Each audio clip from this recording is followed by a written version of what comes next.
Gracias por compartir vuestro tiempo conmigo. Hoy tenemos otra historia que espero os resulte interesante. Antes de empezar, os invito a que os suscribáis a este canal, donde cada jueves a las 7 de la tarde, hora española peninsular, tenemos una cita con un nuevo relato. El de hoy se trata de Urraca I de León. Temeraria e indomable, fue una figura extraordinaria que reinó con gran talento y carácter, sin doblegarse ante nada ni nadie. En el año 1081, el reino de León vio nacer a su heredera, hija de Alfonso VI el Bravo y de su esposa Constanza de Borgoña. Fue la primera hija legítima de Alfonso, que ya tenía dos hijas más, Elvira y Teresa. Puesto que el rey Alfonso VI no tenía ningún heredero varón, Urraca recibió una educación acorde con su rango, que incluía equitación y caza, algo que en aquellos tiempos no era lo más normal para una mujer. Fue prometida con 8 años de edad al noble francés Raimundo de Borgoña, aunque el matrimonio no se celebró hasta que cumplió los 12 años, edad en la que se consideraba se podía empezar a procrear. Tuvieron 2 hijos, Sancha y Alfonso. Mientras tanto, el rey, que seguía en su empeño de dar un hijo varón legítimo a su reino, conoció a una princesa musulmana de gran belleza, llamada Saída, y se enamoró perdidamente de ella. Tuvieron un hijo al que llamaron Sancho. Cuando la reina Constanza falleció, Saída se convirtió al cristianismo, siendo bautizada con el nombre de Isabel. El rey se casó con ella y legitimó a su hijo Sancho para designarlo como su heredero, silenciando las voces de quienes le acusaban de connivencia con una musulmana de Al-Ándalus. El pequeño Sancho participaba de los actos propios del gobierno real, desplazando a su hermana Urraca de su papel institucional. Urraca gobernaba junto a su marido toda la costa atlántica peninsular, desde la frontera con los territorios musulmanes del sur hasta la costa cantábrica gallega, hasta que en el año 1096 se casó otra de las hijas de Alfonso VI, Teresa de León. Recordad que el rey tuvo 2 hijas ilegítimas antes del nacimiento de Urraca, Elvira y Teresa. Pues bien, se casa Teresa y el rey divide Galicia en 2. El reino de Galicia le fue concedido a Urraca y a su marido Raimundo, y el condado portucalense a Teresa y a su esposo Enrique. Aunque permanecía en la línea sucesoria de la corona de León y de Castilla, ambas en manos de su padre, Urraca pasó de heredera a condesa consorte de Galicia. Ya en aquel momento y a pesar de su juventud, demostró su carácter ante los intentos de su marido de solaparla. Su mano se deja ver en asuntos como el fuero que otorgaba a los habitantes de Compostela y que no limitaba a los hombres, sino que decidió concederlo también a las mujeres. Entiéndase el fuero desde una perspectiva medieval en cuanto a los principios que se otorgaba a los habitantes con el fin de favorecer al asentamiento. En el verano de 1107, la vida de Urraca cambió repentinamente. Su marido, el conde Raimundo, falleció de una grave enfermedad, habiendo de asumir en solitario el gobierno de Galicia, señorío que mantendría a condición de permanecer soltera y que en caso contrario pasaría a su hijo Alfonso. Doña Urraca acompañó el cadáver de su marido hasta Santiago de Compostela, donde fue inhumado. En aquel momento tenía 27 años. Un año después, en 1108, su hermano Sancho perdía la vida con 15 años en la batalla de Uclés. El dolor de esta muerte aceleró la propia de su padre, el rey Alfonso VI, que ocurrió al año siguiente. Antes de morir, el rey, ya enfermo, quiso dejar solucionada la cuestión de si convenía un nuevo matrimonio para Urraca. Al ser nombrada nuevamente heredera al trono, empezaron a surgir disputas por conseguir su mano entre los nobles leoneses y castellanos, por lo que Alfonso VI convocó a todos los prelados del reino a un consejo y se decidió casarla con el monarca aragonés Alfonso el Batallador, un hombre cercano a la cuarentena, soltero y sin hijos conocidos. Nadie pudo evitar este matrimonio, ni la oposición de doña Urraca, ni la de los nobles gallegos, ni la del Papa, que lo rechazaba por la consanguinidad de la pareja, que tenía un parentesco en tercer grado, consanguinidad rechazada por la Iglesia, pero que los monarcas se saltaban con frecuencia cuando les interesaba. Y es que a la muerte del infante Sancho se dispararon todas las alarmas. Si Urraca iba a ser la primera mujer en reinar como titular y no como esposa de un rey, era obligado que tuviera un marido que empuñara la espada para defender las fronteras.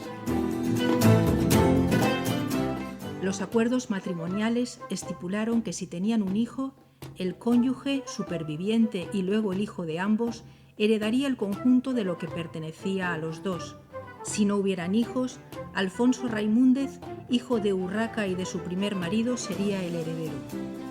También se acordó que la reina debía dirigirse a su marido con el tratamiento de señor y esposo mío, como si fuera su vasalla. Una relación matrimonial abocada al fracaso desde el principio. Un enlace de gran calado político, pero que dio origen a una tormentosa relación donde ninguno de los dos se tragaba. Para Urraca, Alfonso I de Aragón era un hombre desagradable, tirano y violento, al que acusaba de maltratarla. Los documentos históricos han recogido varios episodios de violencia entre ellos.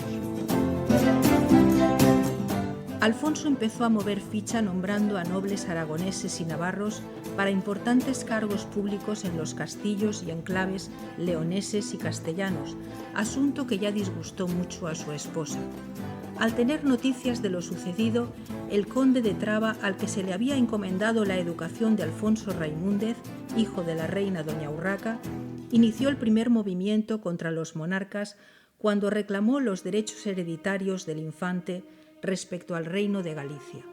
Alfonso el Batallador montó en cólera, dirigió las milicias aragonesas venciendo a las tropas gallegas y ajusticiando a los rebeldes. La rebelión gallega contra el poder real fue solo el comienzo de muchos conflictos bélicos alentados por la antipatía mutua que se tenían Urraca y Alfonso. Además, la reina empezó a temer por la vida de su hijo, el pequeño Alfonso Raimúndez, llegando a afirmar que el odio del aragonés hacia el infante era de tal naturaleza que anhelaba con todas sus fuerzas aniquilarlo para apoderarse de todo el reino. Con tan mala relación y temiendo por la seguridad de su hijo, doña Urraca decidió iniciar un proceso de separación en secreto, con el apoyo de altos cargos de la Iglesia, que se reunieron para aprobar la disolución del matrimonio. Mientras esperaba que las bulas pontificias llegaran, discutió tan gravemente con su esposo que decidió huir y refugiarse en el monasterio de Sahagún. Cuando Alfonso se enteró de que la reina lo había abandonado y de que estaba intentando obtener la nulidad matrimonial, sacó a Urraca del monasterio y la encarceló en la fortaleza del Castellar, en Teruel, al mismo tiempo que dirigió su ejército contra todas aquellas plazas gallegas, leonesas y castellanas que estuvieran a favor de doña Urraca. Los condes Gómez González y Pedro González de Lara lograron liberar a la reina, que se refugió en la fortaleza de Candespina, en Segovia.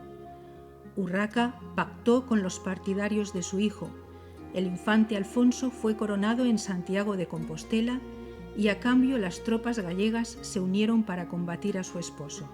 La hermana de Urraca, Teresa, y su cuñado Enrique del condado portucalense apoyaron en un principio a Alfonso de Aragón, que salió victorioso en algunas batallas gracias al apoyo militar que le ofrecieron. Pero Urraca envió emisarios para pactar con ellos y en una jugada maestra consiguió desviar el interés hacia las tierras de su hermana, matando de un tiro 2 pájaros. Fueron unos años marcados por luchas constantes en los que los territorios cambiaban de manos, pero doña Urraca se batió sin desfallecer contra sus enemigos. Tuvo que mantener con firmeza las fronteras frente a la presión musulmana, vencer las intrigas de la corte de Portugal y enfrentarse al reino de Aragón en sus intentos de anexionarse tierras. Finalmente, la curia trató la condena papal del matrimonio y aprobó la separación de la pareja. La relación se rompería definitivamente en 1114. Oficialmente era él quien la repudiaba, pero ya sabemos la realidad, y era que doña Urraca llevaba tiempo pidiendo la disolución del enlace. Alfonso la expulsó de sus reinos y prohibió bajo pena de muerte que alguien le diese cobijo. La experiencia de un segundo matrimonio convenció a la reina de no volver a compartir el poder con ningún hombre. Nunca volvió a casarse, aunque sí tuvo algún amante entre la aristocracia. Uno de ellos, quizá el más importante, fue el conde Pedro González de Lara, con quien tuvo 2 hijos, Fernando y Elvira. Doña Urraca logró gobernar en solitario hasta el final de su vida, que llegó en 1126. Con 46 años quedó embarazada de nuevo. Viendo su salud mermada, ante un embarazo problemático y un parto que se pronosticaba difícil, se retiró al castillo de Saldaña bajo la protección de su amante, el conde de Lara, buscando tranquilidad. Allí murió, dejando sus reinos en manos de su hijo Alfonso, que fue coronado como rey y conocido como Alfonso VII el Emperador. Y bien, es el momento de la despedida, porque la historia de hoy llega a su fin. Recuerda, lo que pasó ayer ya pertenece al pasado y hoy tienes una nueva oportunidad. Cada día puedes transformar tu historia. Hasta pronto.